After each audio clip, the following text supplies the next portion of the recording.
America के drone बहुत गिराए हैं और बहुत बहरहाल मैं इस पे फिर किसी दिन इस पे बात करूंगा और रिसर्च करके।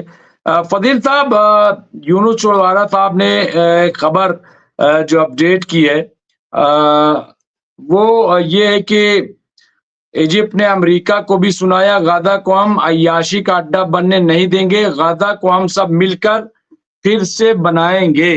ये जो हम सब मिलकर फिर से बनाएंगे, क्या लग रहा है कि ये सिर्फ जो है वो बयान है या क्या है अभी? क्योंकि हमास ने कहा है कि आप सिर्फ बयान न दें बल्कि अब कुछ आगे आना चाहिए, कुछ बढ़ना चाहिए।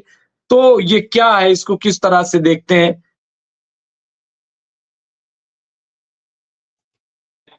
कहा था मुमताज भाई, आपको शायद याद हो कि हमारे यहाँ मरने के बाद ना 13 होती है। तो जब तक 13 ना हो जाए तब तक आत्मा भटकती रहती है। अब इजराइल की 13 तो हुई नहीं अभी तक, अभी 13 बाकी है। तो ये सब 13 का तैयारी चल रहा है। जब 13 हो जाएगी ना, उसके बाद से इजराइल एकदम शांत हो जाएगा, उसकी आत्मा एकदम तृप्त हो जाएगी। फिर वो कहीं झगड़ा बवाल चुपचाप अपना व्यापार करेंगे और अपने बढ़िया टूरिज्म चला करके अच्छा पैसा कमाएंगे। लेकिन अभी 13 बाकी है, इसलिए बीच बीच में कुछ आत्मा उनकी भटकती रहती है।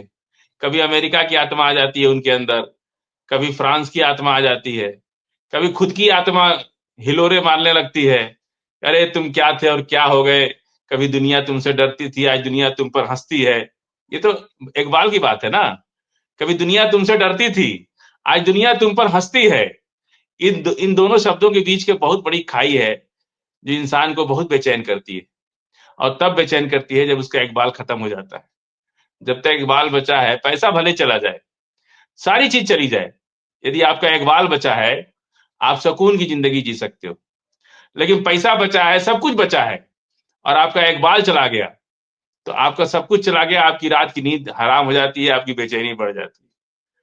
अभी ये सब चीजें तो हो रही हैं तमाम, कहीं ना कहीं हिलोरे, उनकी आत्मा कभी कभी हिलोरे मारने लगती हैं। उनको लगता है कि शायद फिर एक कोशिश करनी चाहिए। 15 महीने का तजर्बा तो हो ही गया उनको, अब कितना कोशिश करेंगे।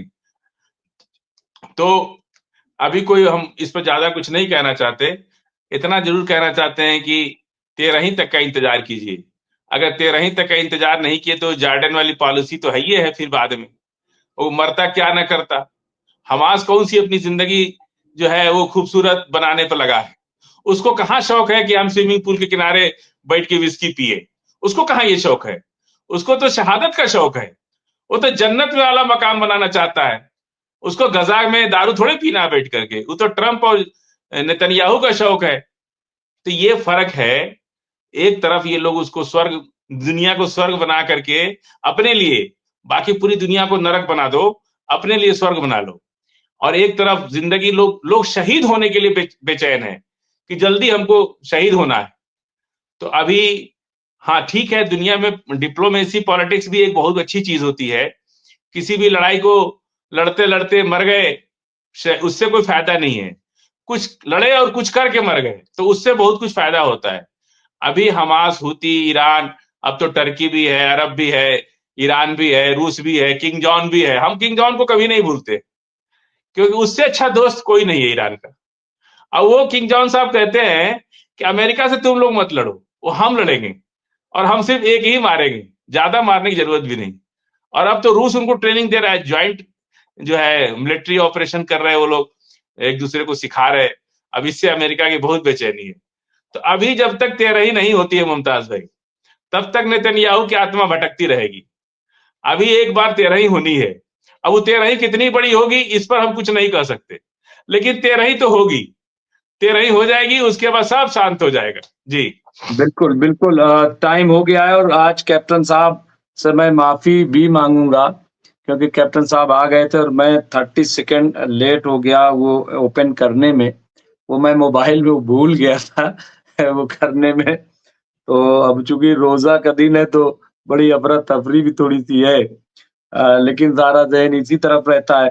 आज मैं कई चैनलों पे भी गया रोज़े की हालत में भी। तो बहरहाल वो अब चूँकि जयदीप, बस आखिरी ये हो गया, जयदीप सिंह मुंडेला साहब ने कहा है कि काशिफ भाई वो उन्होंने इसलिए कहा है क्योंकि हाइफा के हमलावर ने हमला करने से पहले अल्लाह अकबर कहा है, जो कि मुस्लिम भी नहीं था, वो मुस्लिम नहीं था, इसके बावजूद कह रहे हैं कि अल्लाह अकबर उसने कहा।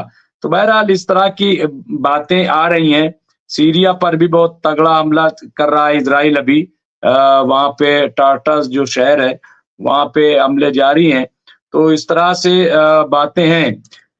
ये खबर और यूनुस साहब ने दिया है कि इजरायली बंदूकों की रिहाई में देरी से इस पर नेतन्याहू ने अवाम से अपनी माफी भी मांगी है। तो बहरहाल क्या कैप्टन साहब आखिरी में आपसे बस खत्म करेंगे, क्या लग रहा है कि जल्द अज जल्द वो रास्ता साफ होगा और उन्हें भेजना पड़ेगा, क्या लग रहा है? खाना पानी जो रोक लिया है। जी हाँ, अब तो डोनाल्ड ट्रंप ज़ेलेंस्की से फ्री हो गए हैं, तो अपना पूरा ध्यान फिर से इज़राइल के ऊपर लगा सकते हैं। तो ज़ाहिर बात है डोनाल्ड ट्रंप दबाव डालेंगे नेतन्याहू के ऊपर कि सीज़फायर फ़ेज़ 2 के बारे में जल्दी से अगले 2-3 दिन में ही बात करें और डिसाइड कर लें कि क्या करना है। करना एक ही चीज़ है कि फ़ेज़ 2 चालू करना है और ये डिसीज़न नेतन्याहू को देना पड़ेगा, इज़राइल को ही करना पड़ेगा। हमास तो राज़ी है फ़ेज़ 2 के बारे में बातचीत करने के लिए। बाकी गज़ा में खाने-पीने की कमी है, रमज़ान का महीना है। रमज़ान के लिए काफ़ी बड़ी तादाद में बच्चों के लिए गिफ्ट भी भेजे गए थे। ये सब गिफ्ट रफ़ा क्रॉसिंग में फँसे पड़े हैं। तो हम ऊपर वाले से हमें सबको यकीन है कि ऊपर वाला कल परसों तक कुछ व्यवस्था करेगा कि बच्चों के लिए जो गिफ्ट जा रहे हैं, मिठाइयाँ जा रही हैं, ये जल्दी से गज़ा में जो बच्चे हैं उनके पास पहुँचेंगे। जी। हम लोग यही चाहते हैं कि बहरहाल किसी तरह से न सिर्फ रमज़ान बल्कि मुकम्मल तौर पे और जो बड़े लोग हैं दुनिया के कैप्टन साहब वो कुछ तो इंसानियत दिखाएँ और एक सही फैसले पर, सही मोड़ पर ला करके इस जंग को रोक लें। क्योंकि इससे न सिर्फ ये कि 2 मुल्क या 2 कौमें जो हैं, बल्कि तमाम लोग परेशान हैं इससे, खौफ़ज़दा हैं कि आखिर क्या होगा, क्या नहीं होगा। क्योंकि असर तो देखिए जंग अगर मिडल ईस्ट में बढ़ेगी तो असर तो तमाम पड़ेगा। ऐसा कोई ये ना समझे कि हम बचे रह जाएँगे। एक छोटा से छोटा आदमी हम जैसा वो भी चाहे पेट्रोल ही महँगा हो जाए, चाहे कुछ हो जाए लेकिन उसका असर तो पड़ता है। तो बहरहाल फ़ज़ील साहब आपका शुक्रिया, कैप्टन साहब आपका शुक्रिया कि आप हमसे जुड़े।